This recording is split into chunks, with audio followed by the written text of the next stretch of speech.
এখন থেকে আপনার প্রিয় সিরিয়ালগুলো ফ্রিতে দেখুন এক্সক্লুসিভলি শুধুমাত্র সান নেক্সটে। এখনই অ্যাপ ডাউনলোড করুন। করে ভগবান ওর মঙ্গল করবে, তুমি দেখো। তোমরা একটু বাইরে এসো গো, ঠাকুরমশাই ডাকছেন। এই চলো চলো চলো, ওই ওদের কাজ পড়ে আছে, এসো তোমরাও এসো। তুই থাক এখানে। হ্যাঁ চল।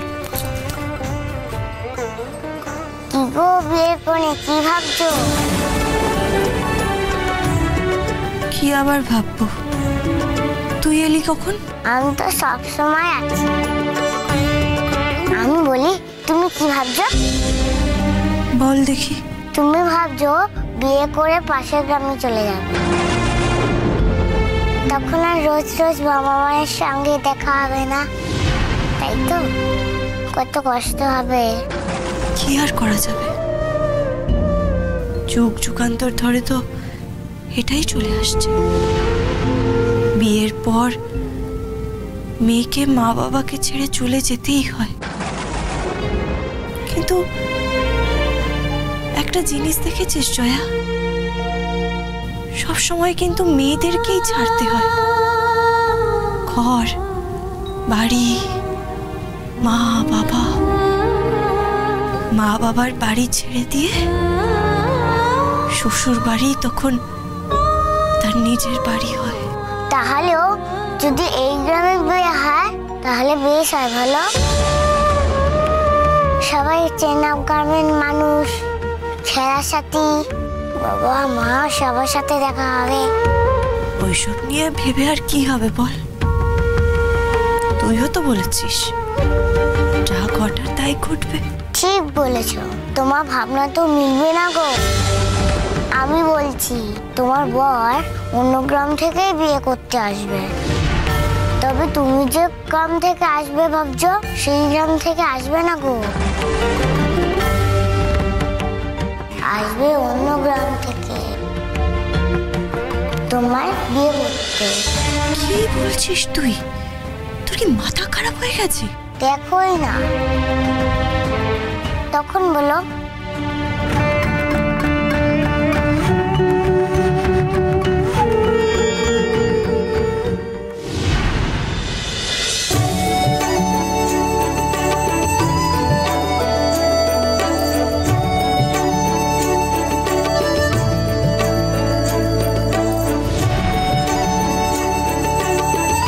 দাদা,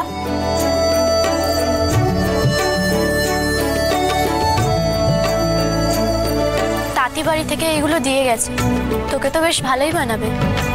মানাবে মানাবে, আমাকে সবেতেই মানাবে।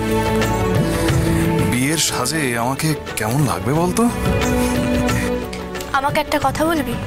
হ্যাঁ বল না। তুই এতটা বদলে গেলি কি করে দাদা? বদলে গেছি কেন? আমি কি তোর আর দাদা নই, অন্য কেউ? আমি সেই কথাটা বলছি না। যেই ছেলেটা দুদিন আগে পর্যন্ত মঙ্গলাকে বিয়ে করার জন্য কি কি কাণ্ডটাই না করলো, সেই ছেলেটা আজকে মঙ্গলাকে ভুলে গেল।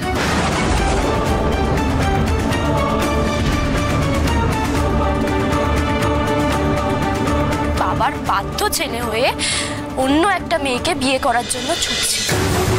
আরে দাদা, মঙ্গলা তোর জন্য কত কষ্ট করলো, নিজের জীবন বিপন্ন করে তোর জন্য ওষুধ আনলো, তুই সবকিছু ভুলে গেলি।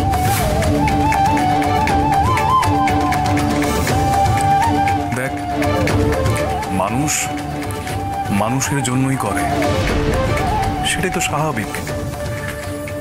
তার জন্য বিয়ে করতে হবে?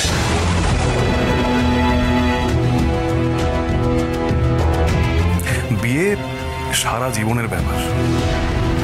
বাবা মায়ের আদেশ মেনেই বিয়ে করতে হয়, আর বাবা মা তারা সন্তানের মঙ্গলই চান।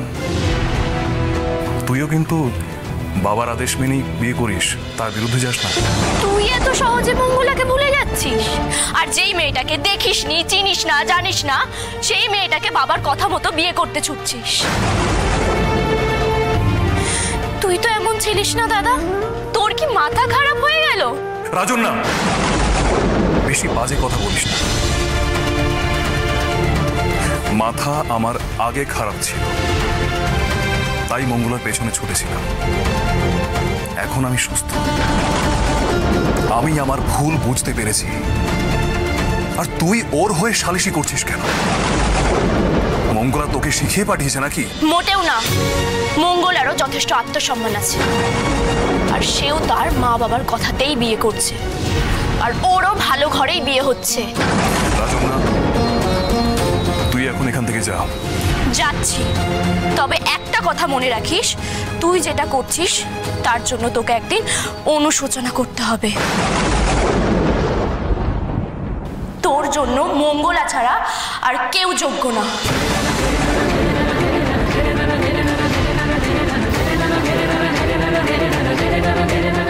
কথাটা মাথায় রাখিস।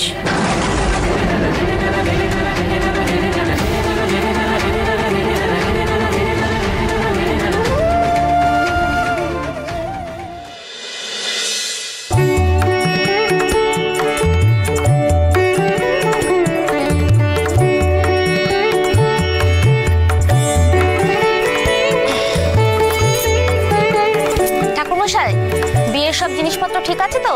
হ্যাঁ মা, সব পেয়ে গেছি। দেখুন, সময় থাকতে বলুন, বিয়ের সময় যেন তাড়াহুড়ো না বাঁধে। না না, এবার শুধু বর কনে বিয়ের আসরে এলেই হবে। আচ্ছা ঠিক আছে। হ্যাঁ গো, বলছি সব গোছানো হয়ে গেছে তো? হ্যাঁ হ্যাঁ, সব গোছগাছ হয়ে গেছে। দেখো, মিষ্টি শরবত এগুলো সব তৈরি তো? দেখো, গোধূলি পার করেই কিন্তু বিয়ে। এতক্ষণ হয়তো বরপক্ষ রওনা দিয়ে দিয়েছে, আর ওরা পৌঁছলে যেন মিষ্টি আর শরবত দিয়ে ওদের আপ্যায়ন করা হয়। জানোই তো, এমনিতে বাবা ঠাকুর খুব মানি লোক, ওনাদের যেন কোনো রকম মানহানি না হয়। তুমি কিচ্ছু চিন্তা করো না, আমি সব দেখে নিয়েছি, সব ঠিক আছে। হ্যাঁ ঠিক আছে ঠিক আছে, তুমি ওর এদিকটা দেখো, আমি ওদিকে দেখি ওরা কতদূর পৌঁছলো। হ্যাঁ হ্যাঁ।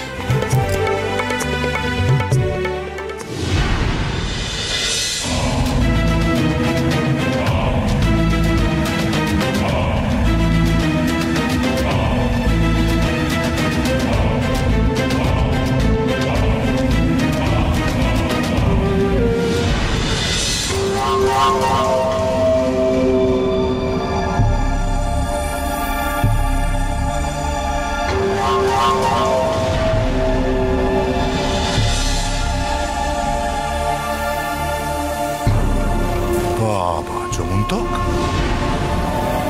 তুমি তো দেখছি জমি এসেছ। বাড়ি সাজবো না, তোমার ছেলের বিয়ে বলে কথা। নেহাত আমাকে অন্য কেউ দেখতে পাচ্ছে না, তাই না হলে দেখতে সবাই না আমার এই পোশাকে ধন্য ধন্য করত। তাই নাকি? ভালো ভালো। অবশ্য বরকর্তা যে তোমাকেও বেশ